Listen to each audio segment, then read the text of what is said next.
Welcome back to Nightingale's Motorcycle Restorers. Something a bit different this time. We thought we'd show you on fin damage, motorcycle fin damage, broken, missing.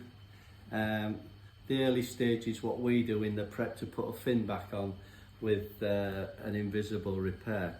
So what I'm going to do in this one will be a two-part video. I'm just going to show you the kind of projects we get in. So this customer, there's two cylinder heads here off a C15 Charles bike, and about 7 months ago I actually vapor blasted this, and he's brought this back in now for vapor blasting. So you can see that isn't sprayed, that's vapor blasting with a mixture of different glass we put in, and he was really happy with it. The only thing he wasn't happy with was when he brought it in. It's got, if you look close on here, it's got a fin damage to the lower. And there's another little one hiding in there, look. So this one's fine, but he wants this vapor blasting now to this, because that's what we bring everything back to. Degrease it first, put it in a strip tank, and then we'd ultra-fine dry blast it, and then we'd finish it off with wet blasting. So what I'm going to just talk you through the first stage is what we do in the workshop, and what I tend to do on all cylinder head damage. Now it can be Italian, British, American, but we've got different finishes of the metal. So on some of the American stuff we've got more mockled, especially if it's had a pre-coating on it. On the Japanese we might just have general wear and tear through salts on it. So when you used to see early days someone sticking a piece on and welding it with a great weld across it, an alloy weld or a cast weld or whatever, now we've got into restoration, things are harder to get. The guy had this done vapored and it looks a little bit sad. So what I'm going to talk you through is just the early stages, what we do, or what I do, and then if we get close to this fin, right up to this fin here, we know the measurement. We know the measurement of this one. Now the customer's brought me some bits of metal in, with nothing like the piece damaged. Now sometimes it works well, but I have metal for this and bits of old cylinder heads. Is when there's a couple of types of brakes. There's a tap brake where you catch it and it snaps straight off clean, and we can put that back on.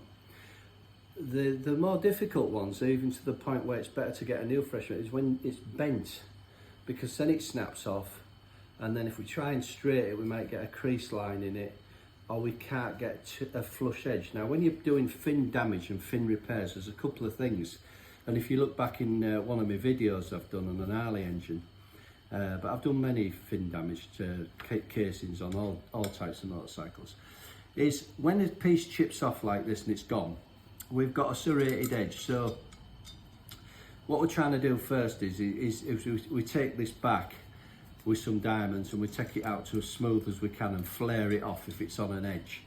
Then we take the thickness of the gauge of the actual fin, and then what I do is I get a tissue, a clean tissue, and we get this on the underside of there, and we just do a line round it. And once I've got a line round it, I've got a shadow of it, and then I get a felt wheel. Now the idea of felt wheels is I tear a piece off of the felt wheel, because we've got a good curvature and we're not worried about the thickness at this stage. And what you can do is, when you now start to just match it roughly off that template with scissors, when we bring it to the damaged part like this, as you can see now on a close-up, we start making it in the shape of it like that and bend it over, and by putting an equivalent of a super glue onto that felt, it'll freeze that, and when I take it off I've got a good template. The thickness isn't right, but the start of the shape of the new fin to cut out of something.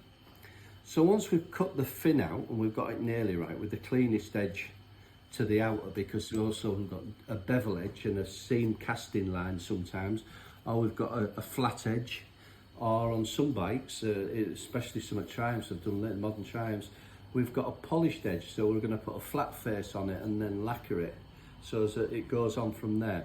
So the idea is, we're not going to weld this, we're going to fix this in by micro pinning it. Now when we micropin it, there's two things you do. When you drill into the, because we haven't got much to play with as you can see, so we're actually boring holes in here, here, here, here, and slightly in there. So there might be 4 or 5 pins in there, and matching it up with the pin to allocate in. So when we line it up across here, we mark across where the pins are like this, we put this to it and we shadow it onto there so we know to match it up. Now the next thing is we can't have a step, because if we have a step and we put a filler in it, a metal filler, we'll have a ledge and a drop off.